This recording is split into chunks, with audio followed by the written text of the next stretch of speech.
সূরা নাজিয়াতে 18 নম্বর আয়াত থেকে আলোচনা করতে চাই। আমা তৌফীকি ইল্লা বিল্লাহ। আল্লাহ রাব্বুল আলামিন সূরা নাজিয়াতে 18 নম্বর আয়াতে বলেছেন, আউযু বিল্লাহি মিনাশ শাইতানির রাজীম, ফাকুল হাল লাকা ইলা আন তাযাক্কা। অতঃপর বলো, তোমার কি ইচ্ছা আছে যে তুমি পবিত্র হবে? আল্লাহ রাব্বুল আলামিন হযরত মূসা আলাইহিস সালামকে নির্দেশ দিলেন, ইযহাব ইলা ফিরআউনা ইন্নাহু তাগা। তুমি ফেরাউনের কাছে যাও, সে নিশ্চয় সীমা লঙ্ঘন করেছে।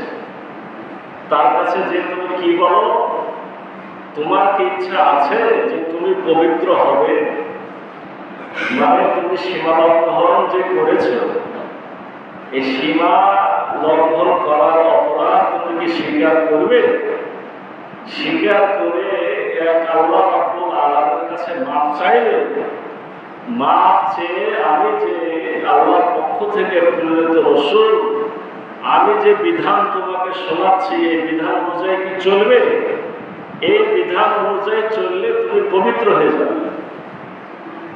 তার মানে ফেরাউনের মতো ভয়ঙ্কর মানুষও আল্লাহ রাব্বুল আলামিনের পথে যদি চলে আসে, অতীত গুনাহ খাতার জন্য তওবা করে, তারও পবিত্র হওয়ার সুযোগ আছে। মূসা নবী এই দাওয়াতটা দিলেন আল্লাহর নির্দেশে, যে তোমার কি ইচ্ছা আছে যে তুমি পবিত্র হবে?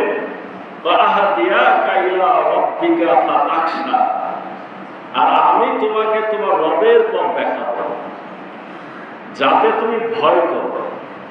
তুমি কিসের বড় রব? আমি তোমাকে আসল যে তোমার রব, তার পথটা দেখিয়ে দিব। আমার কাছে যে হেদায়েতের বাণী আছে, এই বাণী দিয়ে তোমাকে তোমার রবের পথ দেখাবো, যাতে তুমি তাকে ভয় করবে। তুমি তোমার রবের পথটা চিনো না, এজন্য তুমি সীমা লঙ্ঘন করছো। যদি তুমি তোমার রবের পথটা দেখো, তাহলে তোমার রবের ব্যাপারে তোমার ভয় আসবে। আমরা যারা আল্লাহকে চিনি না, তারাই বেপরোয়া। যে যত বেশি আল্লাহকে চিনি বা জানি, সে তত বেশি আল্লাহকে ভয় করে।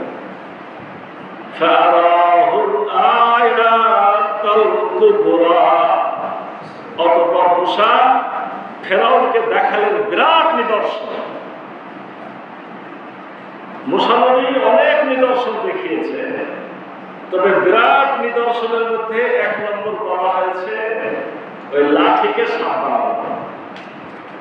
আর দ্বিতীয় যদি বলা হয়, তাহলে বলা হয় যে মূসা নবী তার বগলের নিচে হাত দিল, আর হাতটা বের করলো সাদা, মানে আলো হয়ে গেল। এই দুটো নিদর্শন, অনেক নিদর্শনের বড় নিদর্শন।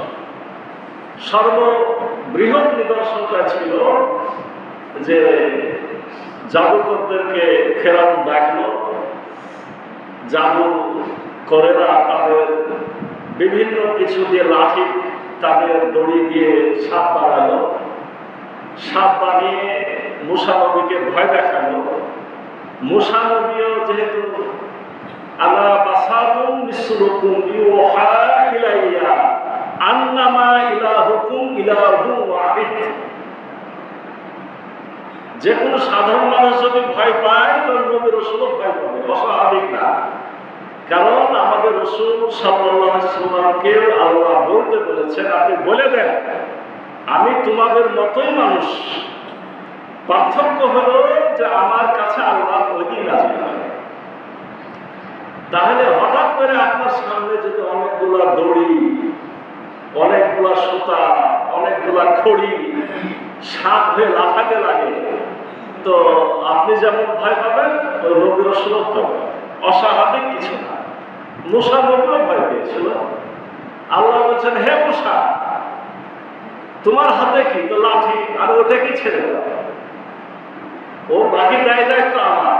মূসা নবী লাঠি যখন ছেড়ে গেল, ওদের যত সাপ আছে, বড় বড় সাপ তাদেরও ছিল, সকল সাপকে খেয়ে ফেলার মতো একটা সাপ তৈরি হলো এবং সকল সাপকে গিলে ফেলে। এবার কে ভয় পেল? এবার কিন্তু ভয় পেল ফেরাউনের বাহিনী। আল্লাহ রাব্বুল আলামিন এই যে লাঠি বিশাল এক বৃহৎ সাপে পরিণত হয়েছিল, এটা কি আল্লাহ রাব্বুল আলামিন এখানে বলেছেন আয়াতুল কুবরা। এটা হলো সব থেকে বড় নিদর্শন। ফাকাজ্জাবা ওয়া আসা, কিন্তু সে অস্বীকার করলো এবং অমান্য করলো। যারা বেপরোয়া হয়ে গেছে, বিপদগামী হয়ে গেছে, সীমার বাইরে বেশি পার হয়ে গেছে, যাদের দিলে মোহর লেগে গেছে, দুনিয়ার মোহ যাদেরকে পেয়ে বসেছে, দুনিয়ার সিংহাসন যাদের কাছে বিশ্বাস জন্মাচ্ছে যে কিয়ামত পর্যন্ত রেখে দিবে, তাকে বাঁচায় দিবে, টিকায় দিবে, তার আসলে হেদায়েত পাওয়া খুব কষ্টকর। এত বড় নিদর্শন দেখার পরে জাদুকরেরা ঈমান আনল, কিন্তু ফেরাউন কি করলো? সে অস্বীকার করলো, অমান্য করলো। ফাকাজ্জাবা, সে মিথ্যা প্রতিপন্ন করলো, ও আশা এবং অমান্য করলো।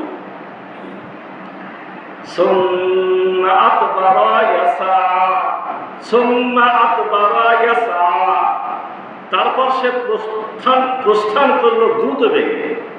মানে ফেরাউন ওখান থেকে উঠে চলে গেল। কিভাবে গেল? খুব দ্রুত চলে গেল।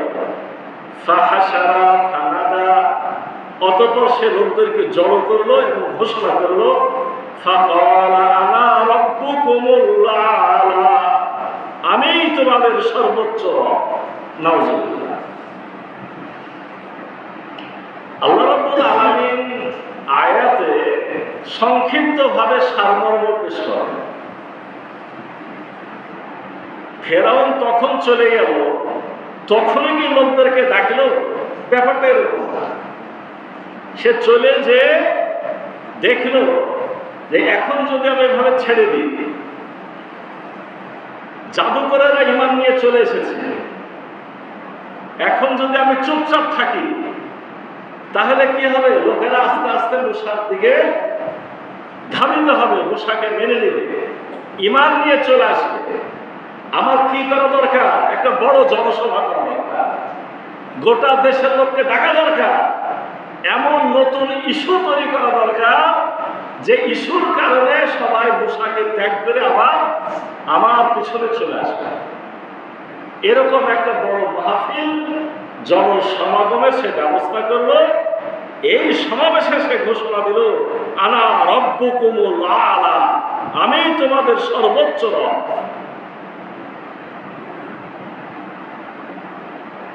আমি তোমাদের সর্বোচ্চ রব, এই কথার মধ্যে অনেক কথা লুকিয়ে আছে। আমি তোমাদের সর্বোচ্চ রব, তার মানে আরো রব আছে। ফেরাউন যে একজন সৃষ্টিকর্তাকে মানত না তা না। আমি একটু আগে আপনাদেরকে বলেছি যে আসলে মূসা নবীকেও যে সে বিশ্বাস করেনি তাও না, আবু জেহেল যে আল্লাহ রাসূলকে চিনত না তাও না, যুগে যুগে এ সমস্ত মানুষগুলা যে একেবারে মূর্খ, জ্ঞান নাই ব্যাপারটা তা না। আবু জেহেলের নাম তো অরিজিনাল নাম আবুল হাকাম, জ্ঞানের পিতা। কিন্তু সমস্যা কোন জায়গায়? তারা জানা বোঝার পরে দুনিয়ার মোহ, দুনিয়ার রাজনীতি, দুনিয়ার ক্ষমতা, এই সমস্ত কারণে মানুষদেরকে ভুল ভাল বুঝায়, বুঝিয়ে নিজের ক্ষমতা, নিজের গদি পাকাপোক্ত করতে চায়। আনা রাব্বুকুমুল আ'লা, আমি তোমাদের সর্বোচ্চ রব। এখানে একটা গোপন কথা, তার মানে আরো রব আছে, অনেক রব আছে। সেই রবের মধ্যে সে হলো কি রব? শ্রেষ্ঠ রব। সে যে একেবারে সবকিছু অস্বীকার করেছে ব্যাপারটা এরকম না। আল্লাহ রাসূল মক্কায় যাদেরকে দাওয়াত দিতে তারা যে আল্লাহকে মানতেন না তা না, তারা শিরক করতেন, আল্লাহকে মানতেন আর আল্লাহর সাথে আরো অনেককে মানতেন। ফেরাউনের এই বক্তব্যের অর্থ এই না যে এই বিশ্বজাহানের স্রষ্টা, তিনি যে বিশ্বজাহানের স্রষ্টা সে কিন্তু এটাও বলতে চায়নি, এবং পৃথিবীটাতে সে সৃষ্টি করেছে এ কথা এখানে বলেন। 2 নম্বর হলো ধর্মীয় অর্থে একমাত্র নিজেকে লোকদের মাবুদ ও উপাস্য দাবি করেছে, ব্যাপারটা এরকমও না। কারণ পাওয়া যায়, কোরআনেই পাওয়া যায়, সেও কিন্তু কিছু উপাস্যের পূজা করত, সেও কিন্তু অন্য মাবুদের পূজা করত। এটা আমরা পেয়েছি সূরা আরাফ 127 নম্বর আয়াতে। সেখানে আল্লাহ বলছেন, আপনি কি মূসাকে ও তার কওমকে দেশে বিপর্যয় সৃষ্টি করা এবং আপনাকে এবং আপনার উপাস্যদেরকে ত্যাগ করার স্বাধীনতা দিতে চাচ্ছেন? তার মানে এই কথাটা ফেরাউনের সভাসদ যারা, তাকে যারা বিপথে নেয়, যুগে যুগে যারা রাজা বাদশাহ হয়, তাদের চামচারা কিন্তু রাজা বাদশার বেশি ক্ষতি করে। তো এক সময়তে কিন্তু তার সভাসদেরা তাকে বলছিল যে আপনি কি মূসাকে ও তার কওমকে দেশে বিপর্যয় সৃষ্টি করা এবং আপনাকে ও আপনার উপাস্যদেরকে ত্যাগ করার স্বাধীনতা দিবেন? তাহলে এই জায়গাতে কি আসলো? এই জায়গাতে একটা গুরুত্বপূর্ণ বিষয় আসলো যে আপনাকে আর আপনার উপাস্যদেরকে, মানে ফেরাউন যে উপাস্যকে ডাকে এবং ফেরাউনের যে আধিপত্য ক্ষমতা, এই ক্ষমতাকে অস্বীকার করা এবং আপনার উপাস্যকে, তার মানে সে কাউকে না কাউকে মানত, আপনার উপাস্যদেরকে ত্যাগ করার স্বাধীনতা দিলেন মূসা এবং তার বাহিনীকে।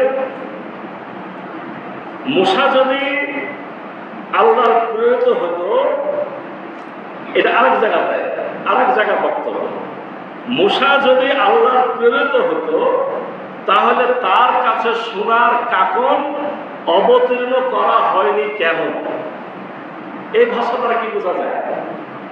সে বুঝাতে চাচ্ছে মূসাকে যদি আল্লাহ নবী বানালো তাহলে তার হাতে কেন সোনার চুরি নাই?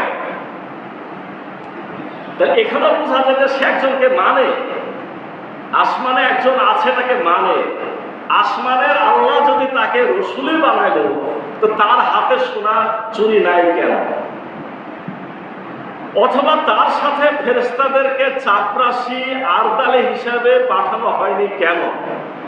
এই কথাটা আছে সূরা আয-যুখরুফ আয়াত নম্বর 53। তার মানে তখনকার সময় রব শব্দটা কি অর্থে ব্যবহৃত? আচ্ছা, আমি এখানে আসছি। তাহলে এই জায়গাটা কি কি দাঁড়ালো? সে যে মানত, আসমানের একজন রবকে মানত, এই কথাগুলো প্রমাণ করে যে তার হাতে সোনার কাকন আসলো না কেন? তার কাছে ফেরেশতারা এসে চাপরাশি আরদালি তার সেবক হলো না কেন? তার মানে সেও কিন্তু দেখা যাচ্ছে কি একজনকে মানে। এখান থেকে তাহলে আমাদের সিদ্ধান্ত কি? সে আলা রব্বুকুমুল আলা, আমি তোমাদের সর্বোচ্চ রব। এই কথাটা কি বোঝাতে চাচ্ছেন? আমরা সিদ্ধান্ত নিতে পারি এরকম, সে ধর্মীয় অর্থে নয়, বরং রাজনৈতিক অর্থে নিজেকে ইলাহ, উপাস্য, প্রধান রব হিসাবে নিজেকে পেশ করেছে। মানে আসমানের রব আসমানে আছে, ধর্মীয় ব্যাপারে তার নির্দেশনা চলবে, মসজিদে শুধু আল্লাহর কথা হবে, কিন্তু বাকি আইন কানুন, বিচার, সমাজ, রাষ্ট্র পরিচালনা, অর্থনীতির পরিচালনা, সকল বিধিবিধান আমি জারি করে দেব। এই জায়গাতে বাংলাদেশের আলেম ওলামাদের একটা সমস্যা আছে। এই বিষয়টা তারা বুঝতে পারে না। মনে করে যে শুধু 6 উসুল মসজিদে মসজিদে শোনাবো আর মানুষকে নামাজ, রোজা, হজ, যাকাতের কথা বলবো, দায়িত্ব শেষ। আর বাকি 95 অংশ অন্যরা চালাবে, অন্যরা আইন বানাবে। নাউজুবিল্লাহ। ইসলাম হলো পরিপূর্ণ। অর্থাৎ এখান থেকে ক্লিয়ার হয় ফেরাউন 95% অংশের রব দাবি করেছে, ধর্মীয় 5% তারও অর্থে যে ওটা সীমাবদ্ধ। যেরকম ইমান আমাদের, শুধু নামাজ পড়বো, দায়িত্ব শেষ, দেশ দুনিয়ায় কি হচ্ছে আমরা দেখবো না। ঠিক এই বিষয়টাই, এটাই সেই সিদ্ধান্ত। সে রাষ্ট্রীয় ক্ষেত্রে, ক্ষমতার ক্ষেত্রে, গদির ক্ষেত্রে, আইন শাসন পরিচালনার ক্ষেত্রে, কর্তৃত্ব, নেতৃত্ব, দুনিয়াবি ক্ষেত্রে মূসাকে সুযোগ দিতে রাজি। এই ক্ষেত্রে সেই হল রব। এটাই সে দাবি করেছে। অর্থাৎ আমি হচ্ছি প্রধান কর্তৃত্বের মালিক, আমি ছাড়া আমার রাজ্যে কেউ হুকুম চালাবার অধিকার রাখে না। আইন হুকুম আমার রাজ্যে আমি চালাবো। এখন মূসাকে সুযোগ দিলে সে সুযোগটা পেয়ে যাবে। আবু জেহেল ওই ধারণাটা করত যে সে তো নবী, তাকে বুঝি, তার নিজের বন্ধু বান্ধবকে বলেছে সব ঠিক আছে, কিন্তু তাকে যদি এখন নবী আমরা মেনে নিই প্রকাশ্যে, তাহলে আমাদের ক্ষমতাটা যাবে কোথায়? এই আবু জেহেলের কথা আর এই ফেরাউন একই কাজ তারা করেছে। আর আমার উপর আর কোনো উচ্চতর ক্ষমতাধর নেই যার ফরমান এখানে জারি হতে পারে। এমন কোন প্রশাসক আমার উপরে থাকবে না যার আইন বিধান হুকুম আমার এই রাষ্ট্রে চলবে। এই অর্থে সে নিজেকে সর্বোচ্চ রব দাবি করেছে। সম্মানিত মুসলিমেরা, এরপরে কোরআনের অপরাধ বলছেন ফাখাযাহুল্লাহু নাকালাল আখিরাতিল উলা, অবশেষে আল্লাহ তাকে পাকড়াও করলেন আখিরাত ও পূর্বের জীবনের দৃষ্টান্তমূলক শাস্তি প্রদান করে। পাকড়াওয়ের ঘটনা জানি, এখানে বিস্তারিত ব্যাখ্যা দরকার নেই। তাকে কি গ্রেপ্তার করা হয়েছে তো নাকি? যখন সে সর্বোচ্চ সীমা লঙ্ঘনের সীমায় পৌঁছেছে, অর্থাৎ মূসা নবীকে হত্যার জন্য ধাবিত হয়েছে, মূসার বাহিনীকে ধ্বংস করার জন্য ধাবিত হয়েছে, একেবারে মূসা নবীও তাদেরকে ছেড়ে চলে যেতেই রাজি। আচ্ছা, তোমার দেশে তুমি থাকো, আমার বনী ইসরাইলকে নিয়ে আমি চলে গেলাম। না, সে যেতে দিবে না। তাদেরকে ধরবে, গ্রেপ্তার করবে, তাদেরকে মৃত্যু পর্যন্ত কৃতদাস, তাদের গোলাম বানিয়ে রাখবে। কত বড় তার ইচ্ছা! তারা করেছে, এটা তার ছিল পাপের সর্বোচ্চ সীমা।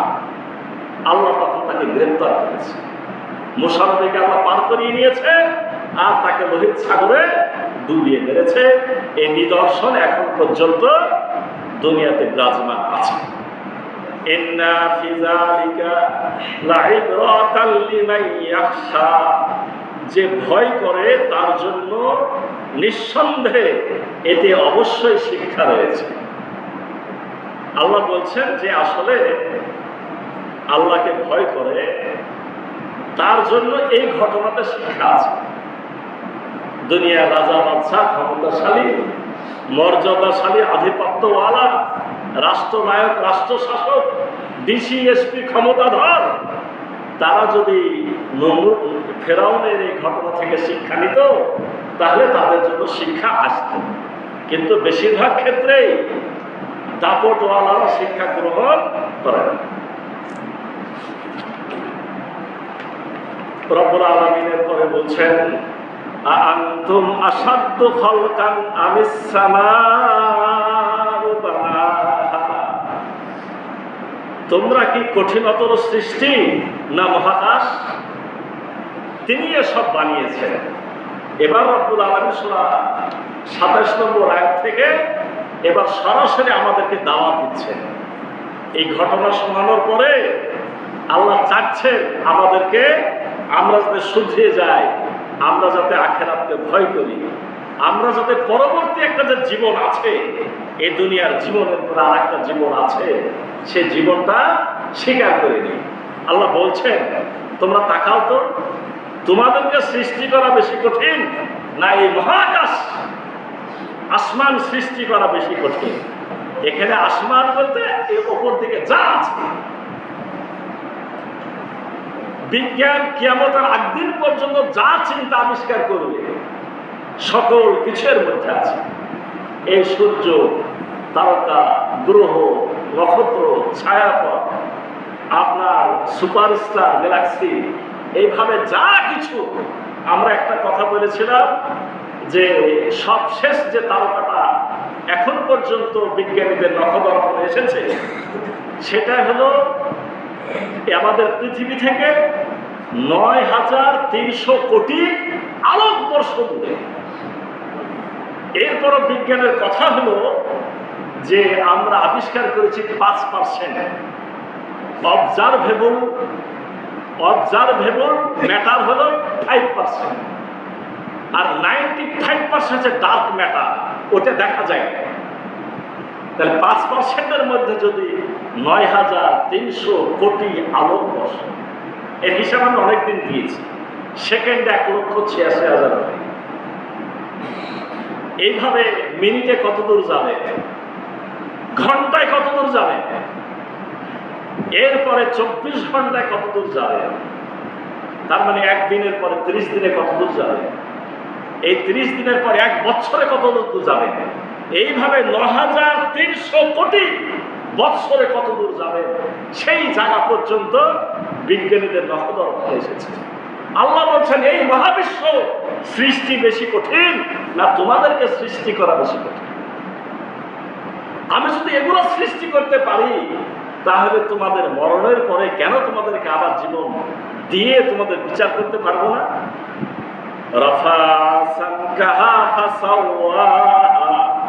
তিনি এর ছাদকে উচ্চ করেছেন, তাকে সুবিন্যস্ত করেছেন।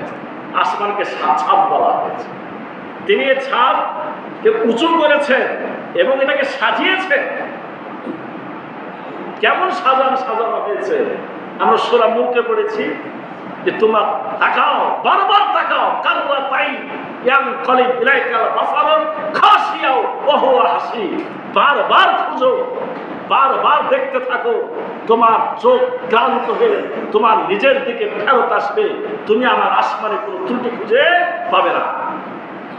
এটা এক গবেষণা, মানে বিজ্ঞানকে চ্যালেঞ্জ করে রেখেছে আল্লাহ, কিয়ামত পর্যন্ত তোমরা গবেষণা করো, আমার এই ভারসাম্যমূলক এই মহাবিশ্বের মধ্যে কোনো ধরনের খাদ ত্রুটি তোমরা খুঁজে পাবে না। এটা আমার সৃষ্টি, চ্যালেঞ্জ করা আছে রব্বুল আলামিন। তাই বলছেন আমি ছাদকে উঁচু করেছি, শুধু উঁচু না, আমি একে সুবিন্যস্ত ভাবে সাজিয়ে রেখেছি।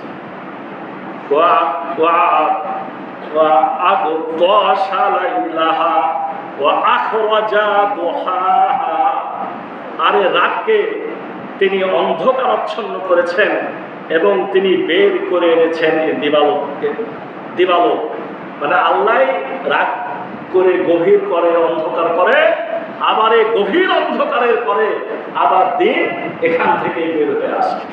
এটাও আল্লাহ সৃষ্টি। সূরা নাবাত আমরা পড়েছি যে আল্লাহ কেন দিন তৈরি করলেন, কেন রাত তৈরি করলেন, এগুলো সব আমাদের জীবনের জন্য প্রয়োজন।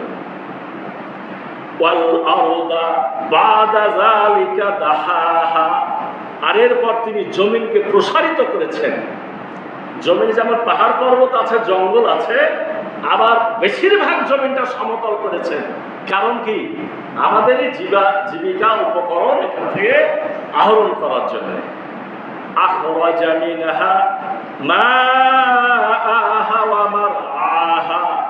তিনি তার ভিতর থেকে বের করেছেন তার পানি ও তার চারণভূমি। এই জমিনের ভিতর থেকে আবার পানির ব্যবস্থা আল্লাহ বের করে দিয়েছেন। আবার বিশাল এলাকা, গবাদি পশু, অন্যান্য জঙ্গলে বিভিন্ন পশু জীবজন্তু চলাফেরার জন্য চারণ ভূমি আল্লাহ সৃষ্টি করে রেখেছেন। আর পর্বতমালাকে তিনি দৃঢ়ভাবে প্রতিষ্ঠিত করেছেন। আমরা পড়েছি এর আগে, পর্বতমালাকে তিনি পেরেক হিসাবে জমিনের উপরে গেঁথে দিয়েছেন, যাতে জমিনটা নড়ে চড়ে না যায়, পানির উপর জমিন ভাসছে যাতে লাফালাফি না করে। এই জন্য রব্বুল আলামিন জায়গা জায়গা পাহাড় দিয়ে এই জমিনকে সুপ্রতিষ্ঠিত করেছেন। মাতাআল্লাকুম ওয়া লিআনআমিকুম, তোমাদের জন্য জীবন উপকরণ এবং তোমাদের গবাদি পশুগুলোর জন্য। অর্থাৎ আল্লাহ কেন এগুলো করেছেন? যাতে আমরা জীবনের উপকরণ পাই আর গবাদি পশুগুলো সেখান থেকে খাদ্য পাই। ফাইজা জাআতিত তান্নাতুল কুবরা, তারপর যখন ভীষণ প্রলয় আসবে, অর্থাৎ ইসরাফিল আলাইহিস সালামের ফুৎকারে প্রথম প্রকম্পন, দ্বিতীয় প্রকম্পন যখন আসবে, ইয়াউমা ইয়াতাযাক্কারুল ইনসানু মা সা, সেদিন মানুষ স্মরণ করবে সে কি চেষ্টা করেছিল, দুনিয়াতে যা কিছু করেছিল সেদিন স্মরণ হয়ে যাবে। কারণ সেদিন কি করা হবে, লিইউরাউ আমালাহুম, তাদের আমলগুলো দেখে দেওয়া হবে। ফামাইয়ামাল মিসকালা যাররাতিন খায়রান ইয়ারা ওয়া মাইয়ামাল মিসকালা যাররাতিন শাররান ইয়ারা, ক্ষুদ্রতে ক্ষুদ্র পরিমাণ ভালো কাজগুলো করলেও সেদিন সে দেখতে পাবে, একেবারে জাররা পরিমাণ খারাপ কাজগুলো করলেও সেদিন সে দেখতে পাবে। আল্লাহ তাই বলছে সেদিন মানুষ সেগুলো দেখে স্মরণ করবে সে দুনিয়াতে কি ধরনের কাজ, চলাফেরা, চেষ্টা তদবির, দুনিয়ার কর্মব্যস্ততা কোন পথে সে ব্যয় করেছিল।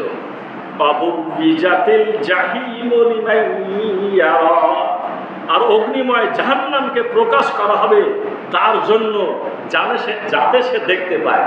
কিয়ামতের মাঠে জাহান্নামকে সেদিন হাজির করে দেওয়া হবে। 19 জন ফেরেশতা জাহান্নামকে টেনে হাসরের ময়দানে হাজির করবে, যাতে আমরা সবাই কি করতে পারি, সেটা দেখতে পারি। 19 জন ফেরেশতা শুনে তো আবু জেহেলেরা বলল, আবু জেহেলদের এক শক্তিশালী আপনার যোদ্ধা বলল যে আমি তো 10টাকে একাই নিব, তোরা 9টাকে পারবি না। 19 জন একাই 10 জন নিবি, একজন বিরাট পালোয়ান, আর বাকি তোরা সবাই মিলে 9 জনকে ধরবি, তাহলে তোরা জাহান্নাম ছেড়ে দিয়ে পালায় যাবে। আল্লাহ রসুলকে জিজ্ঞাসা করা হলো ওই ফেরেশতারা কত বড়, ওরা তো 19 জনকে মারিয়ে ফেলে দিবে। আল্লাহ রসুল বর্ণনা দিলেন ওদের এক একজন ফেরেশতা কানের লতি থেকে কাঁধ, এই জায়গাটা 700 বছরের রাস্তা। তাহলে ফেরেশতা গুলা কত বড়, আর সেই 19 ফেরেশতা টেনে নিয়ে আসবে যে জাহান্নামকে, সেটা কত বড়।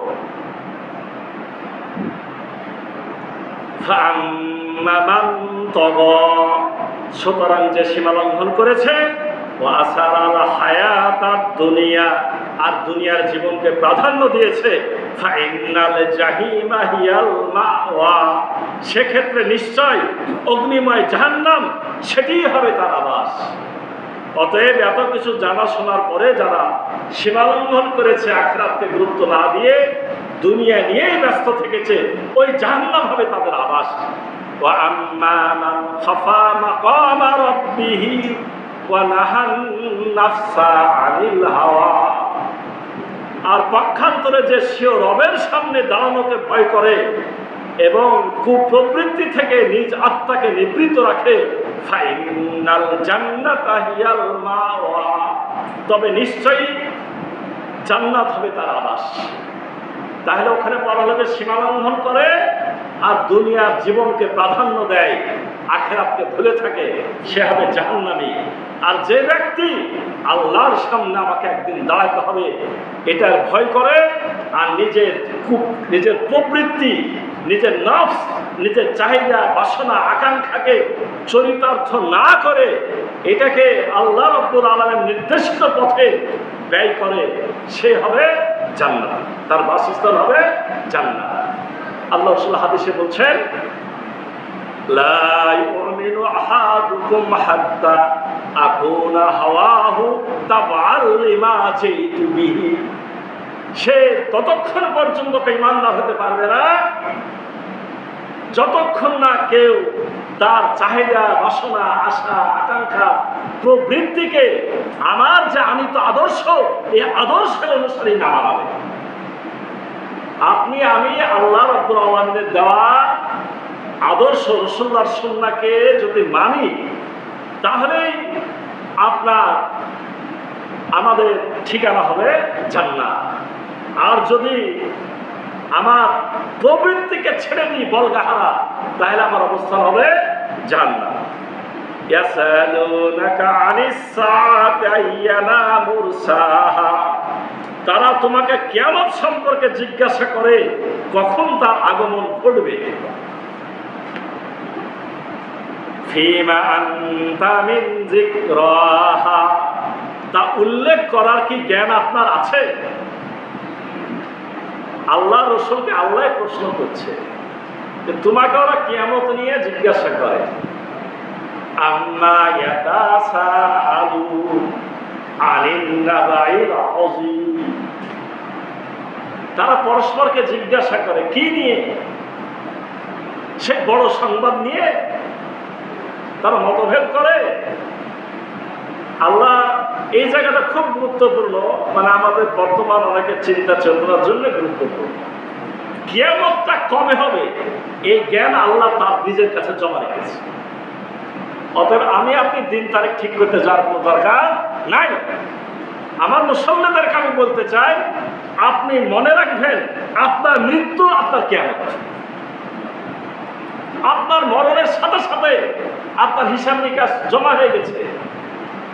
আপনি ইমানদার হলে সুখের ঘুম দিবেন, একেবারে আখিরাতের ময়দানে দাঁড়াবেন।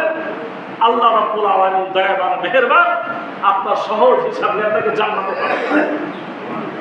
আর আপনি যদি বেদিন, আপনি যদি গুনাহগার পাপাচারী হন, পাপিষ্ঠ আত্মা হন, মরণের পর থেকে আপনি ভয়ঙ্কর অবস্থার সম্মুখীন হবেন।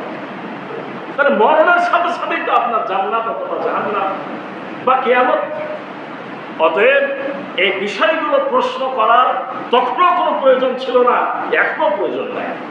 আল্লাহ তাই বলছেন তা উল্লেখ করার কি জ্ঞান আপনার আছে? রসুলের জ্ঞান তো আপনাকে আমি দিইনি। ইলা রাব্বিকা মুনতাহাহা, এর জ্ঞানের শেষ সীমা আপনার রবের কাছেই রয়েছে। এই আয়াত একবার স্পষ্ট হয়ে গেল। সূরা নাজিয়াত আয়াত নম্বর 40 আল্লাহ বলছেন এই জ্ঞানের শেষ সীমা আপনার রবের কাছে রয়েছে। এই জ্ঞান আমি কাউকে দিই নাই। আলামত দিয়ে দেওয়া হয়েছে।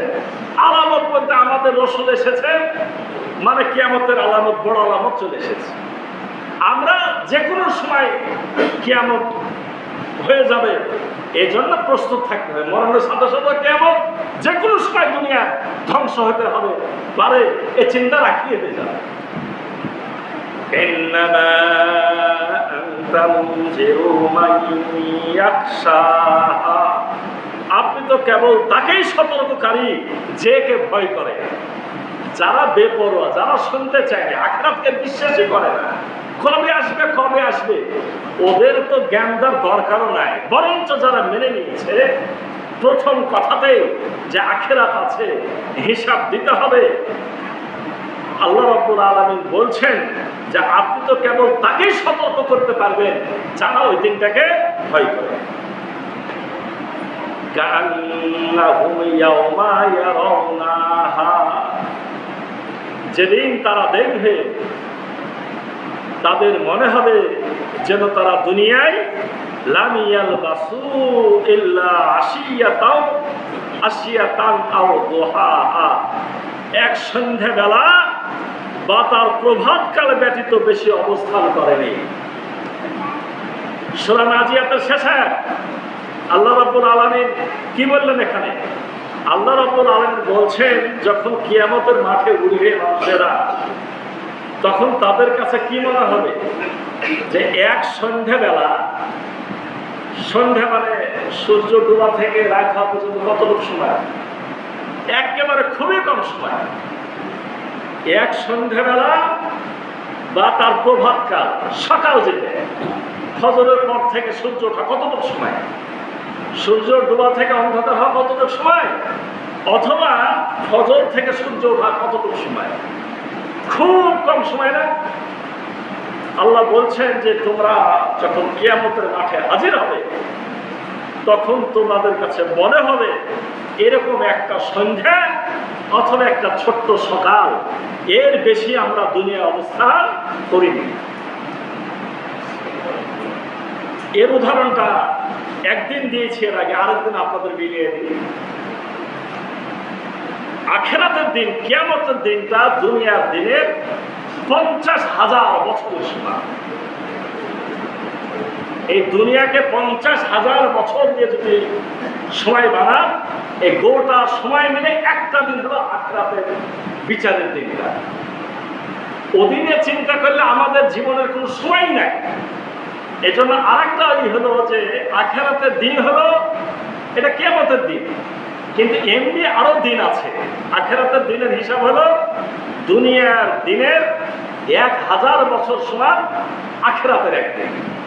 এই 1000 বছর দিয়ে চিন্তা করলে একটা সন্ধ্যার যে একটা সকালেটা বোঝা যায়। মানে আপনি দুনিয়াতে 1000 বছর যদি বাঁচেন, তাহলে আখিরাতের হিসাবে একদিন বাঁচলেন। 500 বছর যদি বাঁচেন, আপনি 12 ঘন্টা বাঁচলেন। 250 বছর যদি বাঁচেন, তাহলে কি হবে? 6 ঘন্টা বাঁচলেন। 100 বছর যদি বাঁচেন, 3 ঘন্টা বাঁচলেন। 100 অর্ধেক কত? হ্যাঁ, 125। না 100 অর্ধেক, 125 অর্ধেক। হ্যাঁ, এটাই আমাদের আয়ু, এটাই আমাদের গড় আয়ু, এটাই আমাদের গড় আয়ু। তার মানে আপনার সময় হলো 1.5 ঘন্টা, তাহলে আপনি বাঁচলেন 1.5 ঘন্টা। 75, 80 বছর, 70 বছর বা 60 বছর উপর যেটা, এটা সমান কিয়ামতের মাঠে, কিয়ামতের আখিরাতে পরকালের সময়ের আপনার 1.5 ঘন্টা। তার মানে আপনার আমার প্রত্যেকের আয়ু এরকম মাত্র 1.5 ঘন্টা। লাইবু আলাহু, খেলাধুলার একটা ছোট্ট সময়। অথচ এই সময়টাকে কাজে লাগালে আমার জন্য জান্নাত, কাজে না লাগালে আমার জন্য কি? জাহান্নাম। আসুন, এই সূরা থেকে আমরা 3টে শিক্ষা, গুরুত্বপূর্ণ শিক্ষা পেলাম। গতদিন যে আলোচনা করেছি সেখানে যেটা পেয়েছি সেটা হলো জান কবজ হবে। আমাদের আত্মা হয় বদকার আত্মা হিসাবে কবজ হবে অথবা নেককার আত্মা হিসাবে কবজ হবে। অতএব যে কোনো সময় আমার আত্মা বের হবে। এই বের হওয়ার সময়টা কি ভালো ফেরেশতাদের দ্বারা বের হোক এটা আমরা চাই না? যে ফেরেশতারা বদকার আত্মাদের গ্রহণ করার জন্য কঠিন শাস্তি দিয়ে আত্মাকে বের করে, আমরা সেই আত্মার অধিকারী হতে চাই। এই কথাটা সবসময় স্মরণ রাখতে হবে। এই সূরার 2 নম্বর শিক্ষা হলো মন যা চাই তা থেকে বিরত থাকতে হবে।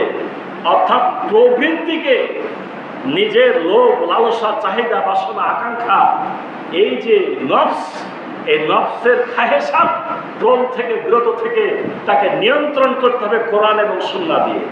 3 নম্বর হলো সর্বক্ষেত্রে আখিরাতকে প্রাধান্য দিতে হবে। আসুন, এই সূরার এই 3টি শিক্ষা আমরা অন্তরের অন্তঃস্থলে ধারণ করি, খাঁটি মুমিন মুত্তাকিতে পরিণত হয়, জাহান্নামের আযাব, কিয়ামতের মাঠের ভয়ঙ্কর শাস্তি থেকে নিজেদেরকে হেফাজত করি। আল্লাহ যেন আমাদের সেখান থেকে বাঁচায়া দেয় এবং আমরা সকলে যাতে জান্নাতুল ফেরদাউসের অধিকারী হই। আল্লাহ রাব্বুল আলামিন সেইভাবে সেই পথে চলার আল্লাহ আমাদের তৌফিক দান করুন। সকলে মিলে আল্লাহুম্মা আমিন। বারাকাল্লাহু লানা ওয়া লাকুম ফিল কুরআনিল আযীম ওয়া নাফা'না ওয়া ইয়্যাকুম বিমা ফীহি মিনাল আয়াতি ওয়া যিকরিল হাকীম।